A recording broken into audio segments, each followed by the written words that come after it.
So before we kick off the day, I just wanted to share a few words with you about Bioneers, the new improved Bioneers. And also, actually, a lot of people asked me yesterday about the talk that I gave yesterday morning. It is up on Huffington Post. If you want to get it there, you can do that.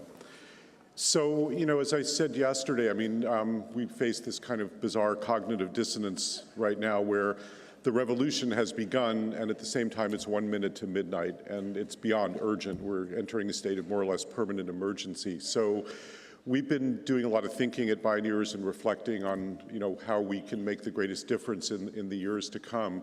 And Lynn Twist, whom you'll hear here tomorrow, a few months ago started a campaign called 4 Years Go, which is a global campaign that I think close to 1,000 organizations are aligning with now, in the recognition that these next 4 years, we really need to set some very clear goals and really make this shift and embed it and get moving here. So we're going to be, working with that kind of a time frame ourselves.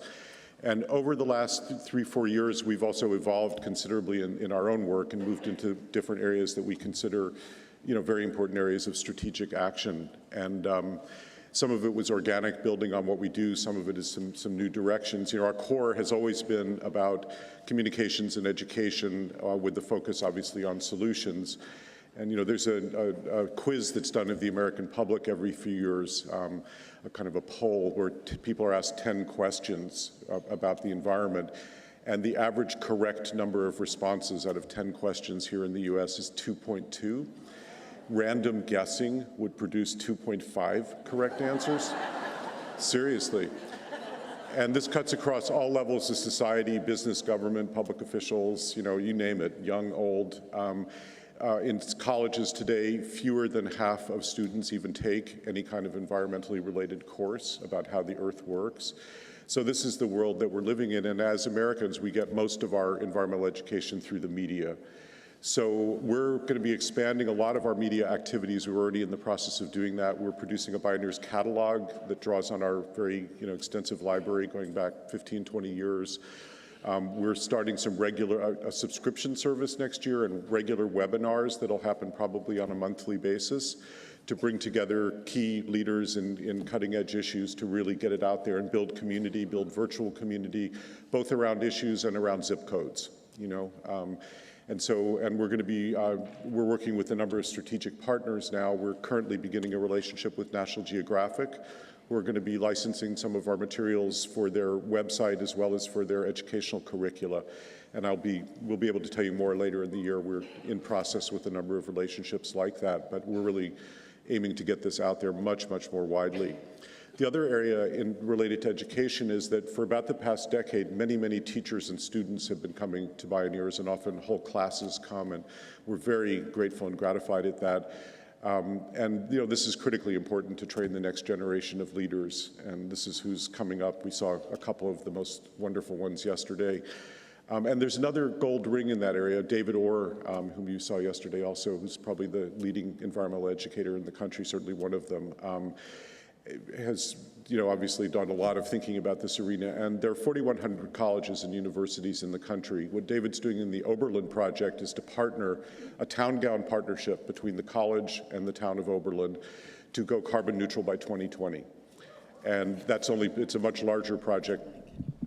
Much larger project than that, there isn't time to go into, but if you look at that kind of a model, 4,100 colleges and universities all based in a place across the country, that's serious leverage from the ground up, and we're going to be working with David and with a number of other educational institutions to support that kind of a process. So we think this is extremely important area for activity. The other area that relates that we're going to hear more about later this morning is our Dreaming New Mexico project, which is really in the context of localization, that in the absence of federal leadership at this time, the real action is happening from mayors and governors and cities and states and communities. And again, you just can't lose building from the ground up. This is long-term sustainability starts at home. So you'll hear more about Dreaming New Mexico today, but we're trying to work at the state level from a systems perspective, and we've begun with energy and food systems to really map the whole system and map the social mapping, who's who and where the levers of power and decision-making are and influence and how you really make change. And we're in the process of creating a methodology based on what we've learned so far, kind of a field guide that we're going to universalize and then put out there for other communities and cities and states to work with. So we feel that's a very important arena, and I know many people here work on localization, so big props for that. In addition, Nina's work with women's leadership, the ascendancy of women's leadership is here, thank goodness. And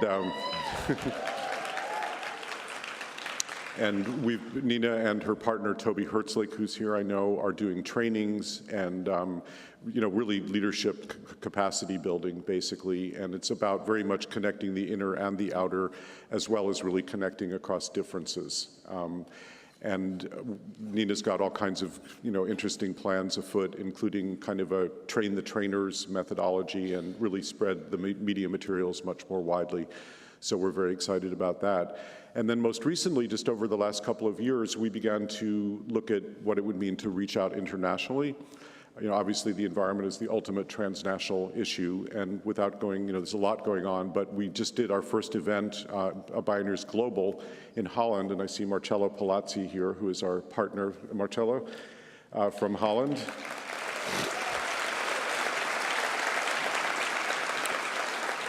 And we literally could not have done it without him. Marcello is extraordinarily well connected in Europe and really knows the Bioneers world there, and who's who and who's doing great work. And, there's so much incredible work happening all over the world right now. Much of it is not happening in this country. There's a lot happening here that people don't know about abroad, as well as we all know being here at Bioneers.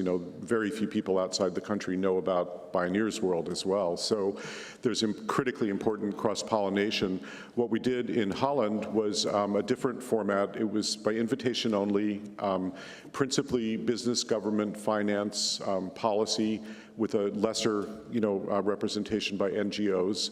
And it was focused almost exclusively on biomimicry, with a very important component of indigenous TEK, traditional ecological knowledge, in the mix, the original biomimics. It was incredibly powerful with very real results. Triodos Bank, which was voted the greenest bank in the world, growing at 40% a year, owned by the General Anthroposophical Society, a foundation, the Rudolf Steiner folks. They're going to look at the entire bank top to bottom from the point of view of life's principles in biomimicry now. I mean, that's just one example of the kind of thing that happened. We're invited to come back. The Dutch Consul General is here with us today and is going to be helping us in this whole process to really wire Europe. It's exciting. And through a daisy chain of events, that has also led to several of us, Andy Lipkis and Jay Harmon, who I see here today also. We're going to be going to Hong Kong in November to a conference that Christine Loh has organized for Chinese policymakers called High Quality Living, Low Carbon Cities. China is really on the move. And we're very interested to start doing some work in China and do some cross-pollination there. So, this we feel also is tremendously opportune right now. And then lastly, what has been core to Bioneers since day one is really indigenous ways of knowing and thinking, and what we call indigeneity, which is really about the relationship of people to place, and not just as an individual, but how as a culture, or in fact a society, you can actually develop that relationship. And what we do to the earth, we do to ourselves, but what we do to each other, we do to the earth.